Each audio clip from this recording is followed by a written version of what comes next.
Hello viewers, in this lesson we will learn about the features and administration of Securities and Exchange Board of India Act 1992.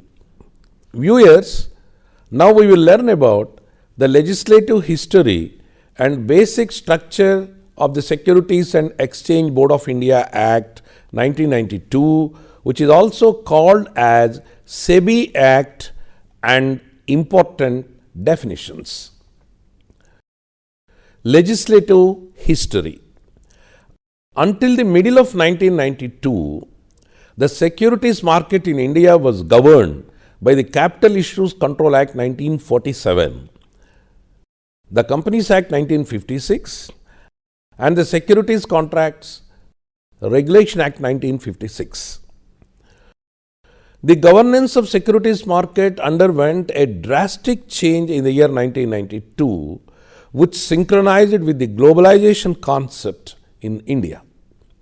The Capital Issues Control Act restricted the issuer's access to the securities market and controlled the pricing of issues. The Companies Act had set out the code of conduct for the corporate sector in relation to issue, allotment, and transfer of securities and disclosures to be made in public issues.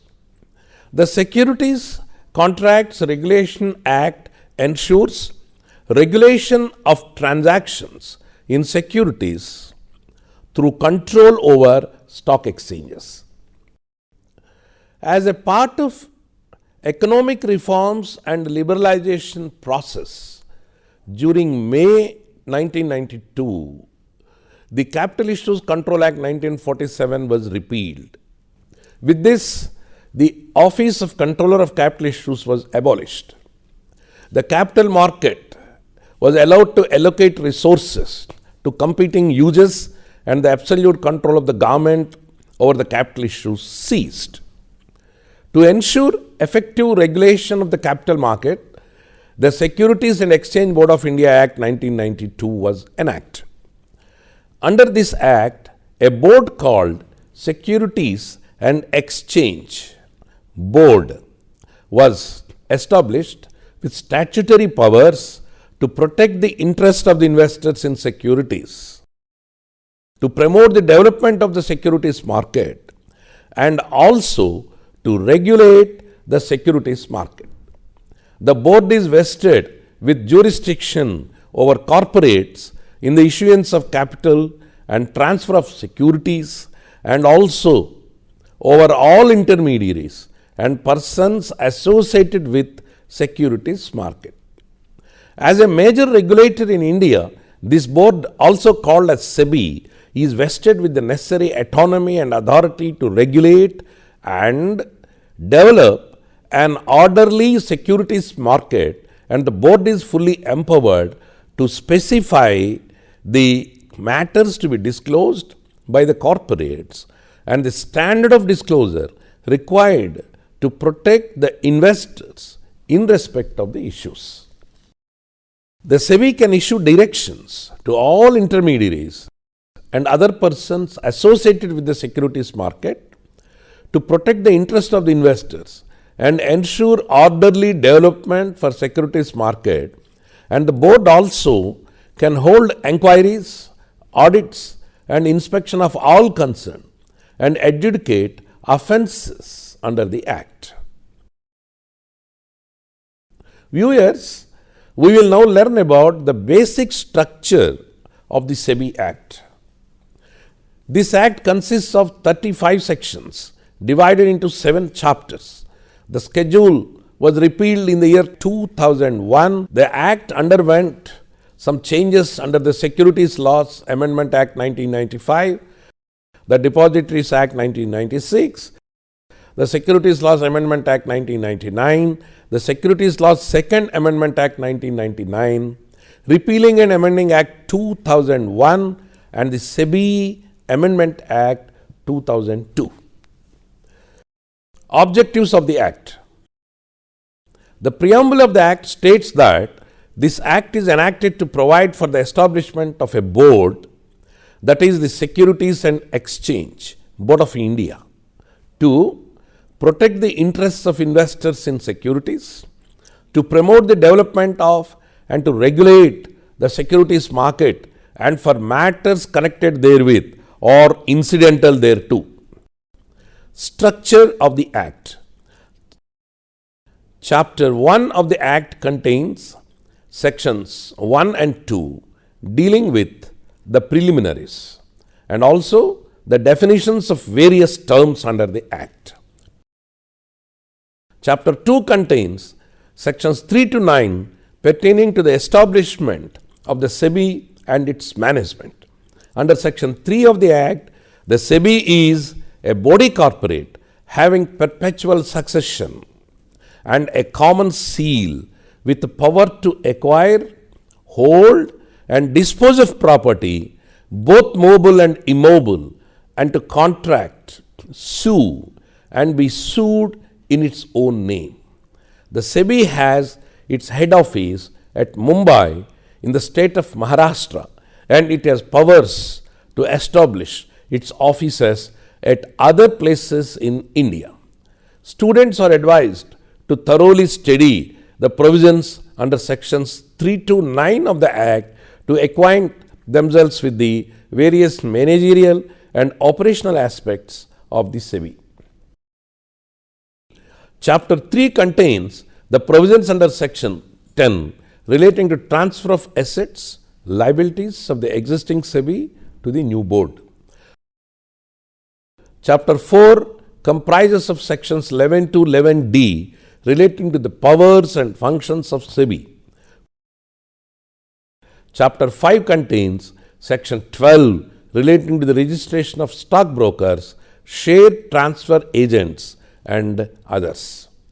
Under these provisions, registration of intermediaries like stockbrokers, sub-brokers, share transfer agents, bankers to an issue, trustees of trust deeds, registrar to an issue, merchant bankers, underwriters, portfolio managers, investment advisors, and all such persons with SEBI is mandatory.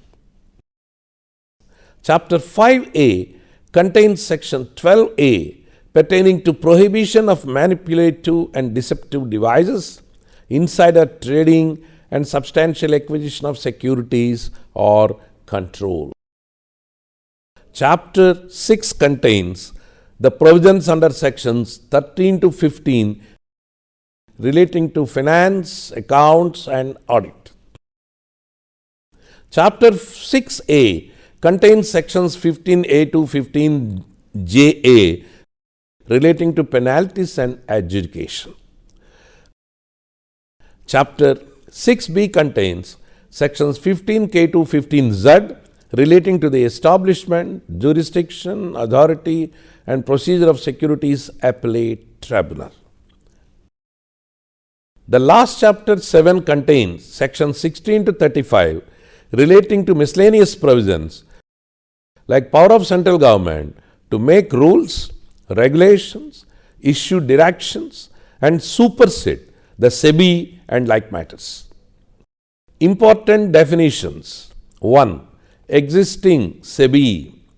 Under clause C2, subsection 1 of section 2 of the Act, existing SEBI means the SEBI constituted under the resolution of the Government of India in the Department of Economic Affairs number 144 SE/86 dated 12/4/1998.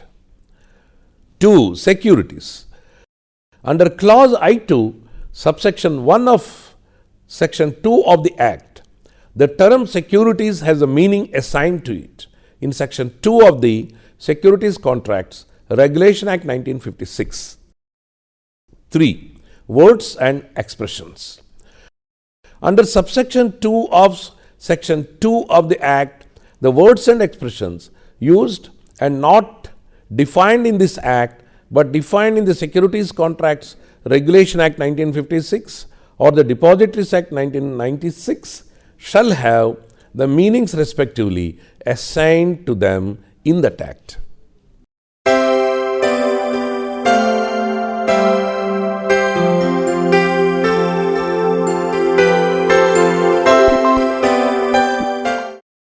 Viewers, now we will learn about the functions, powers, and investigation procedure of Securities and Exchange Board of India in brief. Functions of SEBI. The functions of SEBI are narrated under subsections 1 and 2 of section 11 under chapter 4 of the SEBI Act.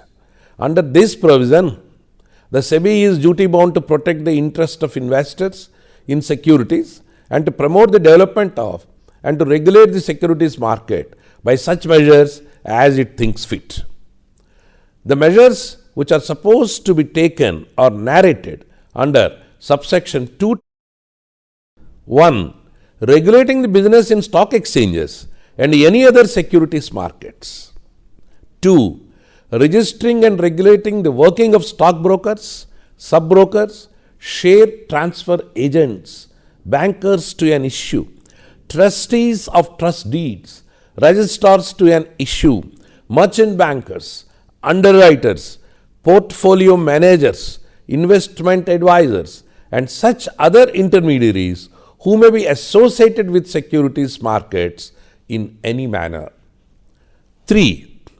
Registering and regulating the working of the depositories, participants, custodians of securities, foreign institutional investors, credit rating agencies, and such other intermediaries as SEBI may, by notification, specify in this behalf.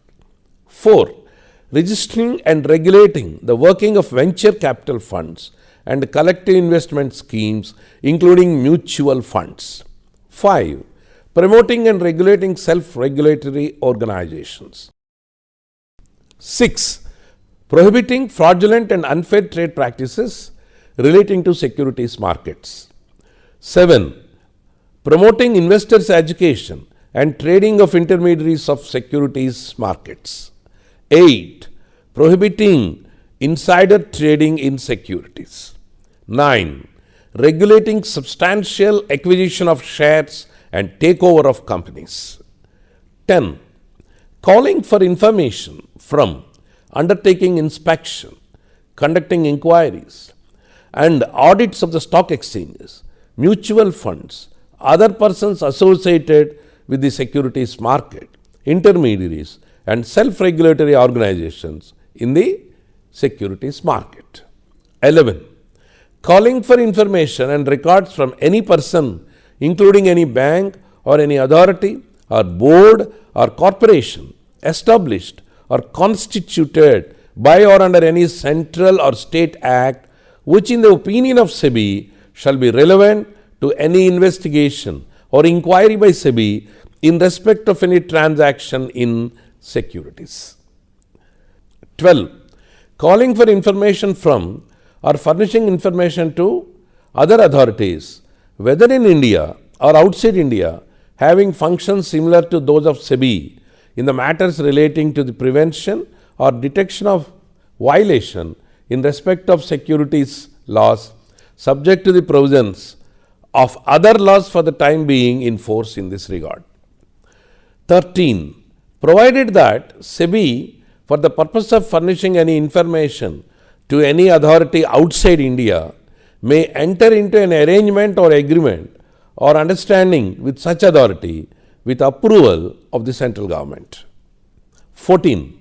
Performing such functions and exercising such powers under the provisions of the Securities Contracts Regulation Act 1956 as may be delegated to it by the central government.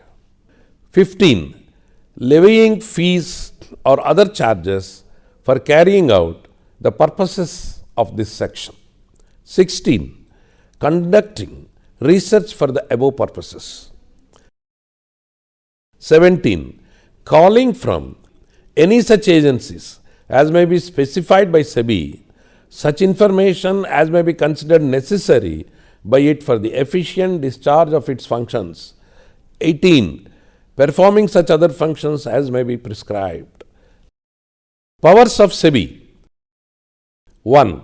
Subsection 28 of Section 11 empower the SEBI to take measures to undertake inspection of books, registers, and records of the public companies which intend to get its securities listed on any recognized stock exchanges. 2. Subsection 3 of Section 11 empower the SEBI with the same powers of a civil court under the Code of Civil Procedure 1908 for trying a suit in respect of carrying the functions assigned to it. 3. Subsections 4 and 5, Section 11 empower the SEBI to pass necessary orders in the interest of investors and securities market, like suspension of trading of any securities, suspend any office bearer of stock exchanges, impound and retain the proceeds or securities in respect of any transaction which is under investigation and the like issues. 4. Section 11b empowers the SEBI to issue any such direction in the interest of investors or for orderly development of securities market after making due inquiries. Investigation procedure. Section 11C of the Act provides for a detailed investigation procedure. Where the SEBI has a reasonable ground to believe that the transactions in securities are being dealt with in a manner detrimental to the investors or the securities market, or any intermediary has violated any of the provisions of the Act or the rules or the regulations made or directions issued, it may at any time by an order in writing direct the investigating authority specified in the order to investigate the affairs of such intermediary or persons associated with the securities market and to report thereon to the board. The investigation authority has all such powers necessary to direct the production of such records, accounts, and registers and furnish any information as may be necessary for the investigation. Under Section 11D, the board is empowered to pass cease and desist orders against the offenders after an inquiry was properly conducted and the board has reasonable grounds to believe that such company has indulged in insider trading or market manipulation. Insider trading was dealt with under Sections 12A and 15G of the Act. Insider trading means trading done by the insider of a corporate or at the instance of an insider who has in his possession some secret price sensitive information before it is made public, and by using such information he makes private gains at the cost of innocent investors. The SEBI is empowered to investigate and take drastic action against this bad practice.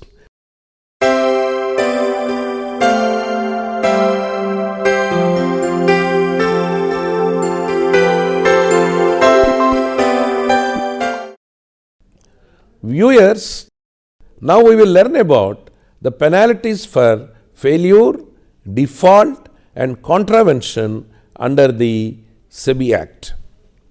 Sections 15A to 15JA under Chapter 6A contain the relevant provisions on penalties which can be imposed under the Act for various failures, defaults, non-disclosure of the required information, and other offences, and also on adjudication.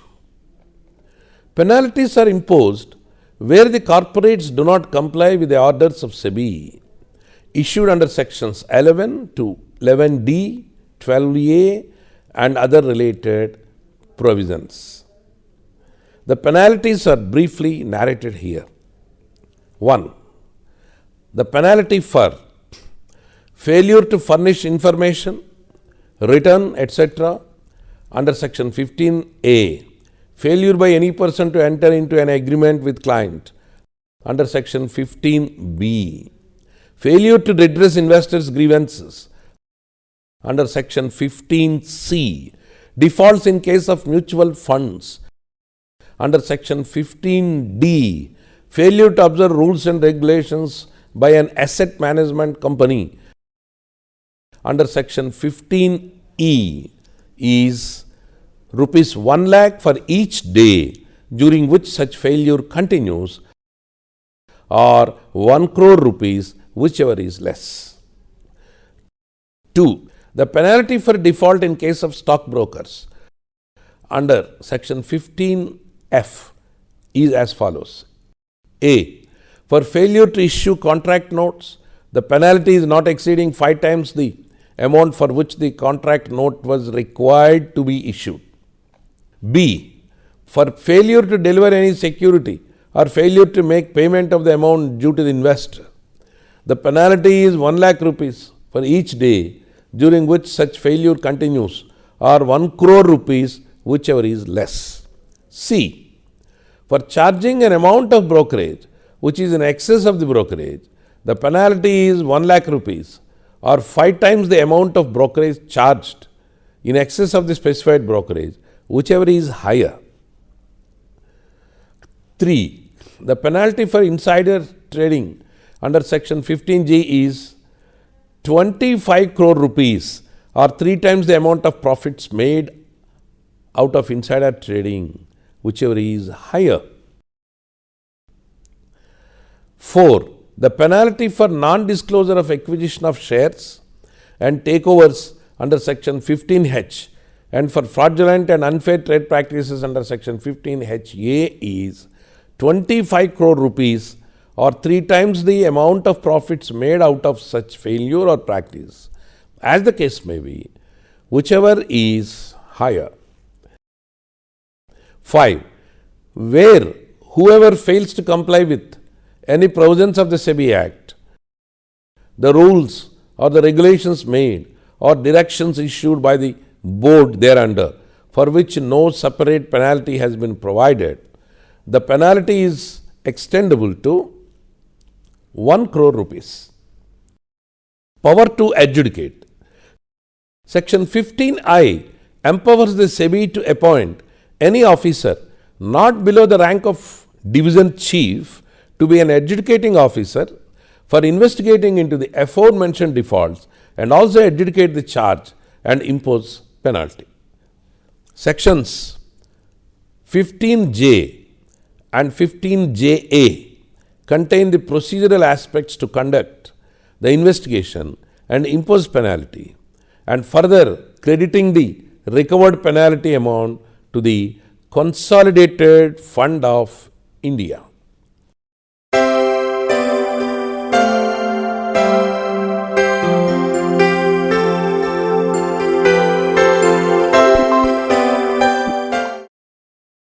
Viewers, now we will learn about the Securities Appellate Tribunal and other related matters under the Act. Securities Appellate Tribunals. The persons against whom penalties are imposed, as stated afore, redressal mechanism is compulsory in a democratic society. In order to afford appellate remedies in this context, sections 15K to 15Z under chapter 6B of the Act provide for the establishment of the Securities Appellate Tribunals to consider the appeals against SEBI's orders of penalties. As per section 15K, the central government is empowered to establish by notification one or more appellate tribunals to be known as the Securities Appellate Tribunal to exercise the jurisdiction, power and authorities conferred on such tribunal by SEBI Act or any other law for the time being in force. Thus, the Securities Contracts Regulation Act 1956 and the Depositories Act 1996 provide for appeals to this tribunal against the orders of the adjudicating authorities under those enactments. Presently, the central government has set up a tribunal at Mumbai. Some important provisions are discussed hereunder. According to section 15L, the tribunal shall consist of presiding officer and 2 other members to be appointed by the central government. Section 15M prescribes the qualifications for appointment of the presiding officer and the members of the tribunal. According to section 15T, any person aggrieved by an order of SEBI made on and after the commencement of the Securities Laws Second Amendment Act 1999 under the SEBI Act or the rules or regulations made thereunder, or by an order made by an adjudicating officer, may prefer an appeal to that tribunal. However, if an order is made with the consent of parties, no appeal lies. Every such appeal must be filed within a period of 45 days from the date on which a copy of the order made by the SEBI or the adjudicating officer is received. The tribunal can condone any delay in filing the appeal if there is any sufficient cause shown for the delay. The format of appeal and fees are stipulated by the central government. Section 15U stipulates the procedure and the powers of the tribunal. Section 15Y bars the jurisdiction of civil courts in respect of matters which are the subject of the SEBI Act. Section 15Z provides for an appeal to the Supreme Court against the orders of the tribunal. Other related matters. Sections 16 to 35 contain the miscellaneous provisions under Chapter 7. The students are advised to further study thoroughly the SEBI disclosure and investor protection guidelines and other regulations, rules and circulars issued by SEBI and the central government from time to time by updating themselves by visiting the SEBI website. Viewers, I hope you have enjoyed this session. We will meet again in the next lesson. Thank you.